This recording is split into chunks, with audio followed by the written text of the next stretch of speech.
you so much, sir, for joining into Let's Techno Media for an interview session. I'm glad that you gave me an appointment for your interview. India was doing really great in terms of the GDP numbers. We were almost crossing 8.5% or somewhere around 8%. But due to the recession and various other issues in the last couple of 2 years, the story is somehow diminishing. So what is your sense of India's story today? Are we on right track with the policy which government is trying to do it in last 6 or 7 months? Do you think we are moving on right track, or do we really need to push some gear on a various track? Yeah, so I think anything good takes time. Right. And I think, the policies that have been put in place will take time to yield results. So I think we are on the right track, I do personally believe. And I think, working, from an SAP perspective, representing a technology company, Right.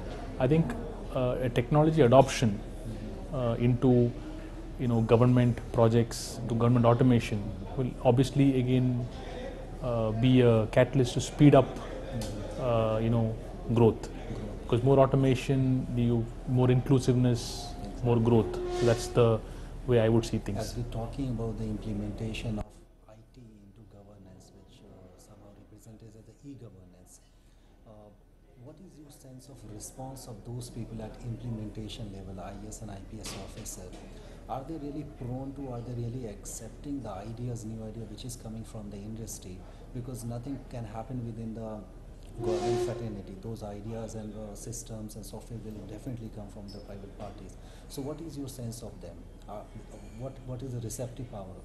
Yeah, it's a very relevant question. I think unless there's commitment from the bureaucracy, whether it's the IPS or the IAS, people, the technology projects will not succeed. And I think we have a very set of bright officers who are driving this automation, who understand what technology can bring change, the change that technology can bring to the citizen. Ultimately, it's a citizen that matters, and anything that is going to benefit the citizen is going to benefit the country, because that's the way we see it. And I think there's a positive movement of translation of ideas into reality with the help of the IAS officers. And how has been your story, the SAP story in India, and what is your forecast, what is your goal and vision in terms of the kind of business that you are doing in Germany and other at various organizations? Because somewhere I read that India is one of the fastest growing from SAP point of view also. Yes, from at SAP, we are one of the fastest growing subsidiaries of SAP worldwide, and public services business is a very important aspect of our strategy. We are focused on the public sector undertakings, focused on the state government business, central and defense utilities, education, healthcare. So these are areas that we are working on. And we have had fairly good successes in these areas, and a lot of the customers have really benefited from implementing SAP solutions. Now, if I were to take some examples, one standing example is a municipal corporation of Greater Mumbai, with a population of about 12 million citizens. They have about 100 plus citizen services being offered using the SAP solutions, whether it's a birth certificate, whether it's a death certificate, whether it's a property tax, permits. So that's an example of a citizen-facing.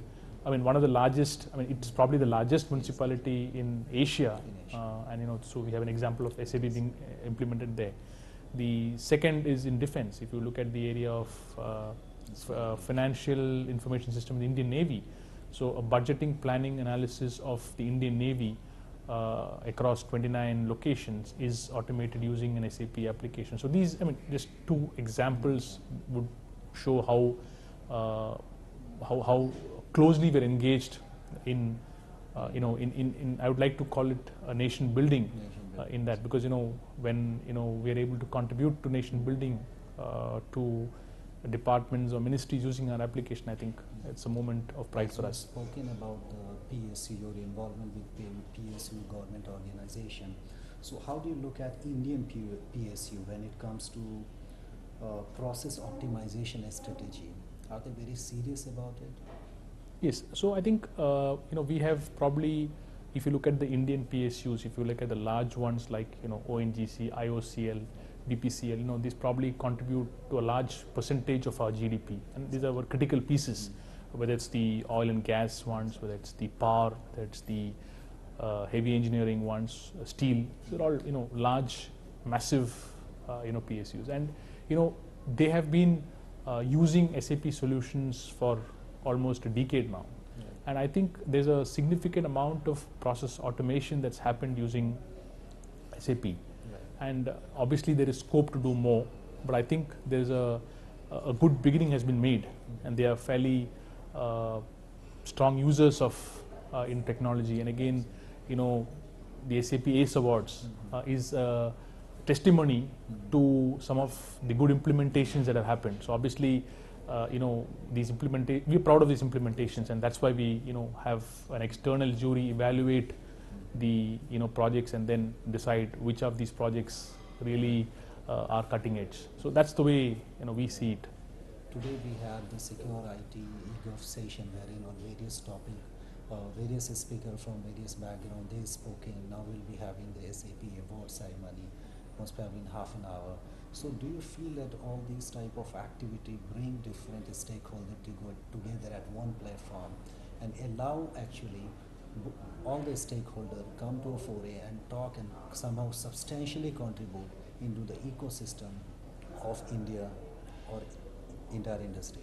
Absolutely. I mean, any gathering of minds, any gathering is obviously a gathering of minds, and minds bring ideas, and ideas bring the next steps and then implementation. So the process is begun. So I think these are forums which are most welcome sessions to drive and for ideation actually, because there could be an idea which gets translated into reality, and hence and in the morning event, I think there were a significant and distinguished set of panelists who were there. So I think definitely these sort of events, we're glad to be part of these events, and glad to be associated with these events to contribute our might to nation building. As you said that India is one of the finest story from SAP point of view. What is your future focus from India?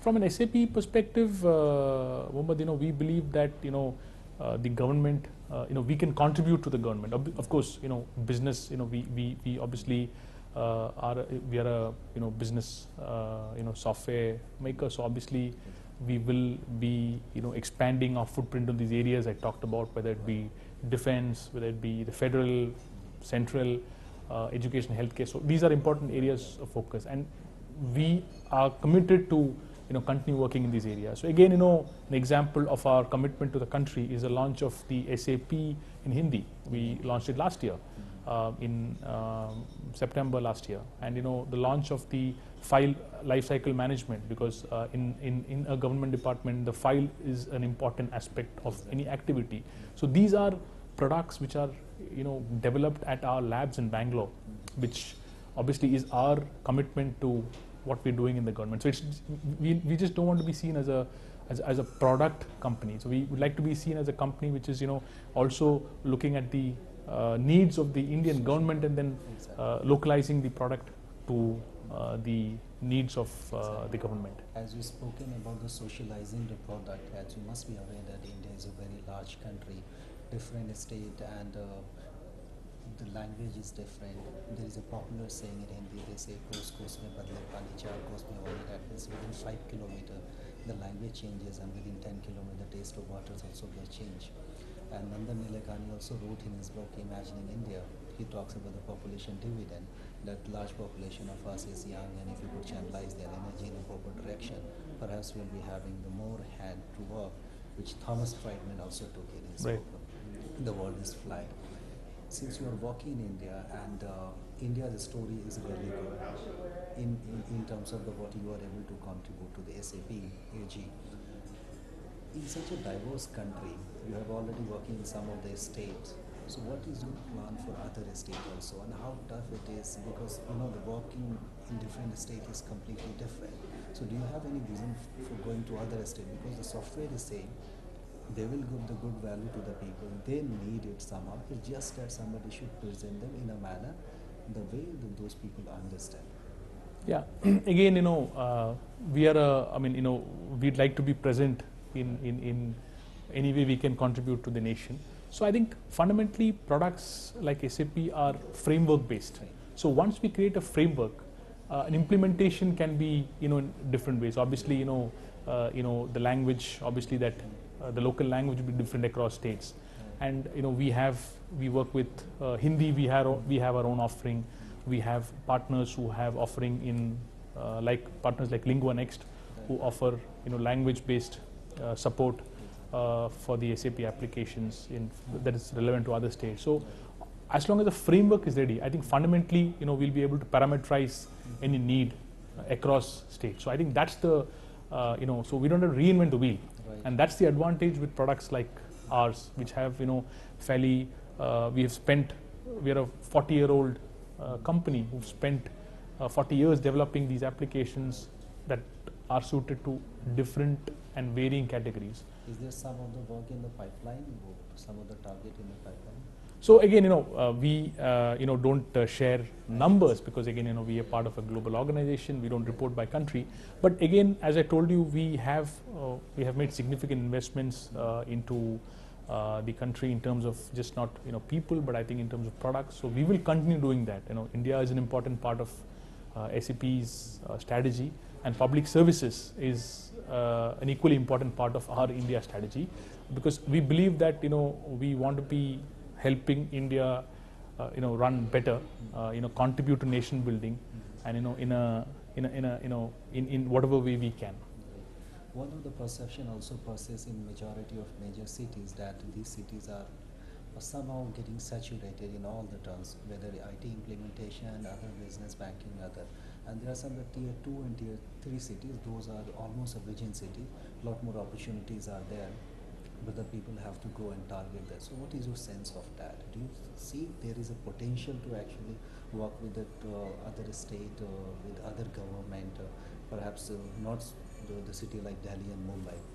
Yeah, absolutely. One of the other success stories, I talked about Mumbai, is a city like Bhopal, where again we've implemented a municipal administration system, which is working, which is again a wonderful implementation that has happened using our technology. So it's definitely as I told you, I think our application is it's a framework. Right. One can parameterize the application to run a system. And these are robust systems. These have been time tested. So we believe that any city, irrespective of the size, can adopt it depending on their needs, Right. as far as the framework is concerned. So yes, definitely, the opportunity does exist. Thank you so much for your wonderful and nice talking to you, sir. Thank you, Mohammed. Thank you. Pleasure.